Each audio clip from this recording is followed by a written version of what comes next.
Blank is the real issue with Biden's autopen scandal. This is difficult because I have so many problems with Joe Biden that are linked to this issue specifically.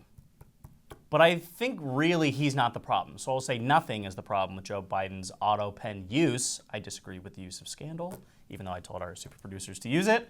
But look, every president uses the autopen. Every lawmaker uses the autopen. We know about this. The real reason, I have a problem with Joe Biden's presidency is because he was way too old and, didn't actually camp or govern the way he said he was going to on the campaign. But the problem with this entire discussion, and the reason we're talking about it today, is Republicans quite literally are spending time to investigate, how old is he? 82 years old? An 82-year-old man who has severe prostate cancer for pardoning members of his own family. Is it gross? Most definitely. Is it illegal? We know it's in the Constitution. And it's not actually hurting anyone. There's so many problems in this country right now that Republicans could devote their majorities on both sides of Congress to pursue. And instead, Ed Martin, who was too crazy to be the U.S. attorney in D.C. and is now in some bizarre pardon office over at DOJ, they're like, yeah, we're going to go after the Biden crime family and all this stuff. It's like, dude, you did this with Hillary last time around. You're just hiding the ball to try and distract your base from how truly terrible virtually everything else is going. And it's dumb. And we've seen this play out over and over and over again with Republicans and with Democrats. Just govern, man. I'm really losing patience here.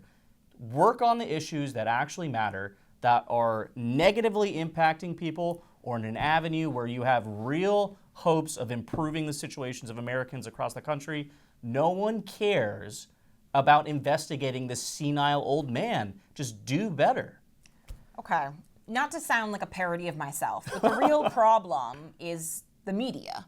Okay. Because look, Biden's entire staff who worked for him personally or worked for the office of the White House, their job was to be loyal to him. Yeah. And we already know the elected Dems absolutely disgraced themselves given their intentional lack of curiosity about the president's clear mental decline. And to an extent, that's just the incentive structure of politics. If you believe we don't want to change horses midstream, Joe Biden, by his admission, had a DEI hire as his vice president who was polling terribly, dropped out of the 2020 primaries before Iowa. That all fits within, you can see that incentive structure and how it's logical, and I'm not saying it's good or moral, but that's politics, babe. What was unacceptable and what continues to be probably the bigger cancer on the American electorate is the complicity of the media that you had for 4 years, where conspiracy theorists, were ageist, were ableist for talking about its stutter. It's just a stutter, right? Cheap fakes, liars, charlatans, hacks. And we were right. What is it about, oh, I'm not a neurologist. I can't say if the president was in a clear decline. Well, guess what? 77% of Democrats polled by the New York Times knew that Biden was in clear mental decline before the 2024 election. Mm-hmm. They knew that before the debate. We all saw it with our own eyes, and we had a media that was trying to gaslight and failed. And that's part of why, used car salesmen do better with trust among the public than the press. And so I think I understand we want to have investigations over who the hell was running the country for the last 4 years. I think as far as it pertains with national intelligence, were there breaches of secure intelligence? That is a question I want to see answered by Congress. That is a question I would hope that internally you have law enforcement looking at. The autopen, the president has such vast powers anyway, and the autopen being one of them, matters less. But the real issue of how do we make sure this never happens again? Look, I'm cynical. I assume that politicians on both sides of the aisle are going to be dishonest, and I think that Democrats are going to be dishonest and dumb. Where I theoretically expect there to be some level of competence and curiosity would be in the press. Because guess what? Your ratings are in the toilet anyway. So you might as well start doing some actual journalism that isn't just Orange Man bad. And I would hope next time around there would be a little more curiosity and a little less accusations of saying that all of us that saw what the rest of the country saw were being conspiracy theorists. Yeah, I'm going to get on my horse for a little bit. I think that's been a big, first of all, I agree with you, everything you're saying. I would have no problem with the Republicans investigating the, actual intelligence sharing apparatus inside the White House. Was Joe Biden getting the PDB? Were people making decisions involving sensitive information that weren't elected to the White House? Yeah, that's a real issue. Did Hunter Biden have access to it? Because he did not have security clearance. Sure. So James Comer, investigate that. No one cares about the autopen.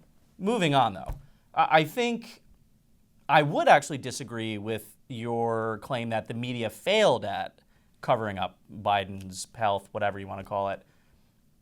I think they were spectacularly successful until the debate, when there were however many million eyes watching that in prime time, and they're like, oh, this guy's brain is a bowl of oatmeal. We can't have him in the White House. So that's my main problem. There were tons of people in the media asking questions about Biden's health. I asked questions about it in the White House press briefing when I was there, because it was so readily apparent to us who were paying attention to this every single day, right? That being said, the media itself does need to take a look in the mirror on both sides of the aisle. There are far too many, self-styling journalists who really are just activists. Yeah. Because what we're supposed to be doing as journalists is reporting the truth, whether it agrees with your political views or not. And that way, you have a clear picture of what's going on, and you can make informed decisions at the ballot box. You shouldn't be trying to sway people, again, regardless of what your own policies are, what your own politics are, or who the people that you're covering, how they're conducting themselves. The media itself, I've lost so much faith with it, and sure, you can say the business of journalism has complicated this issue, but we are partially to blame. But I'm tired of people saying the entire media itself is bad. No, it's not the entire media. Yeah, right? I'm not saying you were, but that grinds my gears, man. It gets in my craw. This is why you subscribe to the Washington Examiner. Yeah, that's right.